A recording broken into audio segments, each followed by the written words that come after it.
Almost 2,000 years ago, when Caesar Augustus was emperor of Rome and ruled much of the world, he ordered that a tax be collected from all his subjects. Each person had to pay it in the city of his birth, where his name was written on the tax lists at that time. In the village of Nazareth, there lived a carpenter named Joseph. When he heard the news of the tax, he was very unhappy. It meant that he would have to make the long trip to Bethlehem, where he had been born. He did not mind for himself, but he worried about his young wife, Mary. She would have to go with him, and she was soon to have a baby. Still, they had no choice. Joseph helped Mary onto their little donkey, and they started off.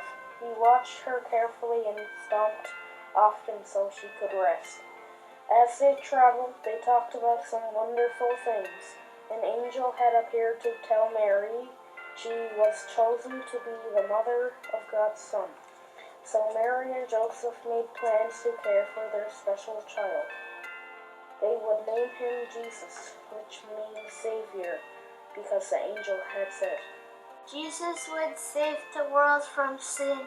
Even though Mary grew tired, she was very happy.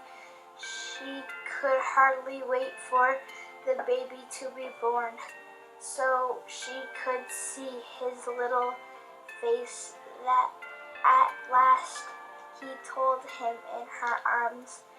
When they came to Bethlehem, Joseph looked for a place to spend the night, but no one had room for them, and it was getting dark. On the same night, in the fields outside Bethlehem, a group of shepherds gathered around their campfire. Suddenly, a brightly light pierced the dark sky. Frightened and confused, the shepherds fell to the ground. At once, an angel of God appeared and said, "Fear not, for I bring you good tidings of great joy." The angel told them the Savior of the world was to be born that very night in Bethlehem. They would find him lying in the manger in the stable. Joseph and Mary came in the last, and meanwhile, "I wish I had room for you," said the innkeeper. Sadly, he saw the weariness in Mary's eyes. "If it would be any help, you may use the stable. The hay there is fresh and clean, and your wife could at least lie down." Joseph thanked him and led Mary to the stable. It was a crude shelter, but it was warm, and Mary knew the baby would be born very soon. Joseph fashioned a bed of straw for Mary, and there amid the gentle animals the Son of God was born. Mary wept tears of joy and love as she held her little boy close to her heart. He was so beautiful and small. Joseph carefully wrapped the child in the clothes that they had brought and laid him in the manger filled with fresh, sweet hay. Then he ran to get the innkeeper's wife and daughter, to care for Mary. Later on that night, the shepherds found the stables just as the angel had told them.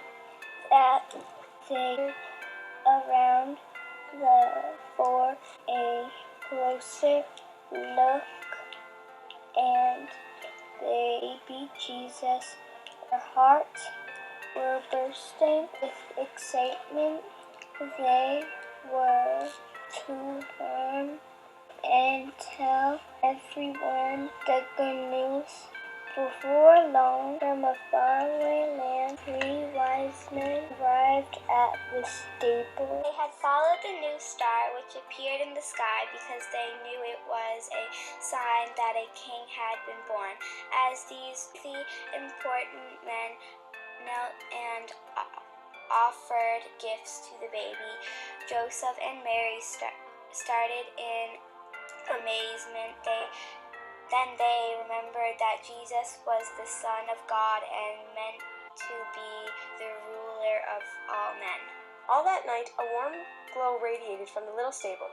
Overhead, the star glistened to show the way to Bethlehem. Although hundreds of years have passed, we still celebrate the birthday of the babe of Bethlehem. And the wonderful happiness of that first Christmas still lives in our hearts. The